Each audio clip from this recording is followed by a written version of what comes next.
नमस्कार, आप सभी का बहुत बहुत स्वागत है। 1000 स्क्वायर फीट स्लैब की ढलाई में टोटल कितना बैग सीमेंट लग जाएगा, चलिए एक एक करके फुल इन्फॉर्मेशन आप सभी से शेयर करते हैं। हम आपको बताएंगे कि भाई किसी भी स्लैब का साइज़ कुछ भी हो, आप कैसे कैलकुलेट करके निकाल सकते हैं कि उस स्लैब की ढलाई में टोटल कितना बैग सीमेंट लगेगा स्लैब ढलाई होने से पहले। तो चलिए एक एक करके फुल इन्फॉर्मेशन आप सभी से शेयर करते हैं। तो चलिए टॉपिक पे आते हैं, देखते हैं कि 1000 square feet slab cement required, यानी कि 1000 स्क्वायर फीट छत की ढलाई में टोटल कितना बैग सीमेंट लगेगा। तो सबसे पहले यदि हम स्लैब की लेंथ यानी कि लंबाई की बात करें तो यहाँ पर स्लैब की जो लंबाई है वो 50 फीट यानी कि 50 फीट है। तो इस 50 फीट को आपको सिंपली मीटर में कन्वर्ट कर लेना है, क्योंकि जो कैलकुलेशन होता है वो मीटर में होता है। तो किसी भी फीट की वैल्यू को मीटर में कन्वर्ट करने के लिए 3.28 से डिवाइड कर देते हैं, भाग दे देते हैं, तो वो जो वैल्यू है वो फीट से मीटर में कन्वर्ट हो जाती है। तो 50 यानी कि 50 फीट डिवाइड बाई 3.28। तो आप देख सकते हैं कि 50 फीट में टोटल 15.24 मीटर होते हैं। ठीक है, इसी तरीके से स्लैब की ब्रेथ यानी कि चौड़ाई की बात करें तो यहाँ पर स्लैब की जो चौड़ाई है वो 20 फीट है। तो 20 फीट को हमें सिंपली मीटर में कन्वर्ट कर लेना है। तो किसी भी फीट की वैल्यू को मीटर में कन्वर्ट करने के लिए 3.28 से डिवाइड कर देना होता है। तो वो जो वैल्यू होती है वो फीट से मीटर में कन्वर्ट हो जाती है। तो चलिए भाग देकर देख लेते हैं, 20 डिवाइड बाई 3.28। तो आप देख सकते हैं कि 20 फीट में टोटल 6.097 मीटर होते हैं। तो इसी तरीके से सभी फीट की वैल्यू को मीटर में कन्वर्ट कर लेना है। नेक्स्ट स्टेप में आपको स्लैब की थिकनेस यानी कि मोटाई पता होनी चाहिए। तो स्लैब की थिकनेस यानी कि जो मोटाई होती है वो 5 इंच रखी जाती है। तो 5 इंच को भी आपको मीटर में कन्वर्ट कर लेना है। तो सबसे पहले इंच की वैल्यू को फीट में कन्वर्ट करना है। तो इंच की वैल्यू को फीट में कन्वर्ट करने के लिए सिंपली 12 यानी कि 12 से भाग दे दिया जाता है। तो कोई भी इंच की वैल्यू फीट में कन्वर्ट हो जाती है। तो 5 डिवाइड बाई 12 आप देख सकते हैं 5 इंच में 0.4166 फीट होते हैं। तो यहाँ पर इंच की वैल्यू को सबसे पहले फीट में कन्वर्ट किया गया। अब इस फीट की वैल्यू को आपको मीटर में कन्वर्ट कर लेना है।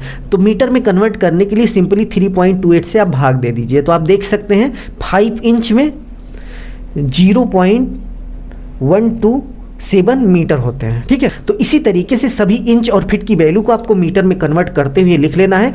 नेक्स्ट स्टेप में आपको स्लैब का वैल्यूम पता होना चाहिए। तो स्लैब का वैल्यूम निकालने का एक फॉर्मूला होता है, स्लैब की लेंथ इंटू स्लैब की ब्रेथ इंटू स्लैब की थिकनेस। तो यहाँ पर आप देख सकते हैं कि स्लैब की जो लेंथ यानी कि लंबाई है वो 15.24 मीटर है, इंटू स्लैब की जो ब्रेथ यानी कि चौड़ाई है वो 6.097 मीटर है, और लास्ट स्लैब की जो थिकनेस है वो 0.127 मीटर है। तो इन सब का गुणा कर लेंगे तो हमें पता चल जाएगा कि स्लैब का वैल्यूम क्या है। तो सबसे पहले 15.24 इंटू 6.097 इंटू स्लैब की जो थिकनेस है, मोटाई है वो 0.127 मीटर है। तो आप देख सकते हैं कि टोटल करने के बाद स्लैब का जो वैल्यूम हुआ वो 11.80 क्यूबिक मीटर आ गया। तो इसी तरीके से स्लैब का वैल्यूम निकालने के बाद नेक्स्ट स्टेप में आपको ये पता होना चाहिए कि आप जो स्लैब की ढलाई करा रहे हैं उसका कंक्रीट रेशियो क्या है। तो स्लैब की ढलाई कराते समय कंक्रीट रेशियो जो होता है वो ज़्यादातर 1/2 का होता है, यानी कि एक बैग सीमेंट में 1.5 बैग सैंड और इसके बाद 3 बैग एग्रीगेट मिलाया जाता है, यानी कि सीमेंट, बालू और गिट्टी। तो स्लैब रेशियो पता होने के बाद इसका सम कर लेना है, यानी कि इन तीनों को जोड़ लेना है। तो चलिए जोड़ लेते हैं। तो सबसे पहले एक बैग सीमेंट हो गया प्लस 1.5 बैग आपका सैंड हो गया, बालू जिसको बोलते हैं, प्लस 3 बैग एग्रीगेट गिट्टी हो गया। तो इसका सम करने के बाद आप देख सकते हैं कि 5.5 आ गया। तो इतना सब निकालने के बाद नेक्स्ट स्टेप में सीमेंट कितना बैग लगेगा ये निकालने का एक फॉर्मूला होता है, वैल्यूम इंटू 1.54 ये फॉर्मूले का है, इंटू 1440 ये भी फॉर्मूले का है, divide by sum of concrete जो कि हमने यहाँ पर निकाला है, डिवाइड बाई 50। एक जो बैग होता है वो 50 किलोग्राम का होता है, इसलिए हम 50 से डिवाइड कर देंगे तो टोटल पता चल जाएगा कि भाई कितना बैग सीमेंट लगेगा। तो चलिए इसी फॉर्मूले पर सभी वैल्यू को रख देते हैं तो हमें पता चल जाएगा कि 1000 स्क्वायर फीट स्लैब की ढलाई में टोटल कितना बैग सीमेंट लगेगा। तो सबसे पहले वैल्यूम की बात करें तो आप देख सकते हैं कि यहाँ पर हमने वैल्यूम 11.8 क्यूबिक मीटर निकाला हुआ है। नेक्स्ट 1.54 ये फॉर्मूले का है, इस पर ज़्यादा दिमाग लगाने की ज़रूरत नहीं है, इंटू 1440, ये भी फॉर्मूले का है, इस पर भी दिमाग लगाने की ज़रूरत नहीं है। इंटू सम ऑफ कंक्रीट, तो कंक्रीट रेशियो 1/2 3 है, इसका सम यानी कि इन सभी को जोड़ने के बाद 5.5 आया, तो 5.5 से हम डिवाइड कर देंगे। तो चलिए सबसे पहले इतना सॉल्व करते हैं, फिर 50 से भाग दे देंगे। तो सिंपली आप देख सकते हैं कि सबसे पहले 11.80 इंटू 1.54 इंटू 1440 डिवाइड बाई 5.5।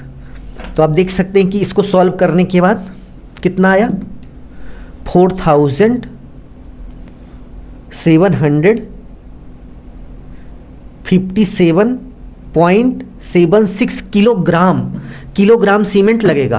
अब इस किलोग्राम को आपको बैग में कन्वर्ट करना है, क्योंकि मार्केट में आपको जो सीमेंट मिलता है वो बैग में मिलता है, बोरी में मिलता है, 4 बोरी 5 बोरी 5 बैग 6 बैग इस तरीके से मिलता है। तो एक जो बैग होता है मार्केट में वो 50 किलो का होता है, तो इसमें हम 50 यानी कि 50 से भाग दे देंगे, तो हमें पता चल जाएगा कि टोटल कितना बैग सीमेंट लगेगा। तो चलिए भाग दे देते हैं 50। तो आप देख सकते हैं कि टोटल 95 बैग यानी कि 95 बैग लग जाएगा। ठीक है। अब कुछ लोगों को यहाँ पर डाउट होगा कि भाई 1000 स्क्वायर फीट में 85 बैग सीमेंट लगता है, तो भाई वो वहाँ पर लगता है जब आप स्लैब की जो थिकनेस है वो 4 इंच रखते हैं, लगभग 4 इंच के आसपास जब स्लैब की थिकनेस लगेंगे तो लगभग 85 के आसपास लग जाता है। ठीक है। बट स्लैब की जो ओरिजिनल थिकनेस होती है, एक अच्छा स्लैब बनाना चाहते हैं तो आपको 5 इंच की स्लैब हमेशा रखनी चाहिए। ठीक है। तो उस सिचुएशन में इसी फॉर्मूले को फॉलो करके आप निकाल सकते हैं कि भाई किसी भी स्लैब की ढलाई में टोटल कितना बैग सीमेंट लग जाएगा। यदि आपको वीडियो अच्छा लगा तो प्लीज़ वीडियो को लाइक करके अपने दोस्तों में शेयर कर दीजिए। अपना ख्याल रखिए और अपने मम्मी पापा का अपने से भी ज़्यादा ख्याल रखिए। इसी भाव के साथ आप सभी से विदा लेते हैं। धन्यवाद।